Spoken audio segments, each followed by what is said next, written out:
O3+ facial ভালো হলেও পার্লারে গিয়ে করলে অনেকটা কস্টলি পড়ে যায়। তো আমি বাড়িতে আজকে ফেসিয়ালটা করছিলাম, তাই ভাবলাম তোমাদের সাথে শেয়ার করি।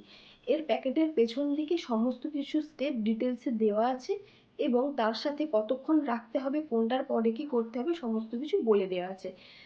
স্টেপ 1-এ আছে ভিটামিন সি ক্লেনজার, স্টেপ 2-তে আছে ফেসিয়াল ক্রিম, স্টেপ 3-তে আছে ভিটামিন সি টনিক সলিউশন, যেটা লাগিয়ে কিছুক্ষণ রাখার পরে আমরা ইউজ করে নেব স্টেপ 4-এর ভিটামিন সি ম্যাসাজ ক্রিম। এটা দিয়ে ম্যাসাজ করব 10 থেকে 15 মিনিট। তারপরে ভেজা টাওয়েল দিয়ে মুখটা মুছে নিয়ে ইউজ করব ব্রাইটনিং মাস্ক। ব্রাইটনিং মাস্কটা 10 থেকে 15 মিনিট রেখে ভেজা টাওয়েল দিয়ে মুছে নেব। তারপরে ইউজ করব 6 এবং 7 নম্বর স্টেপ, যে দুটো একসাথে, সেটা হচ্ছে ফেসিয়াল পাওয়ার মাস্ক জেল এবং পাওয়ার মাস্ক পাউডার, দুটো একসাথে মিশিয়ে পুরো মুখে এবং নেকে লাগিয়ে নেব।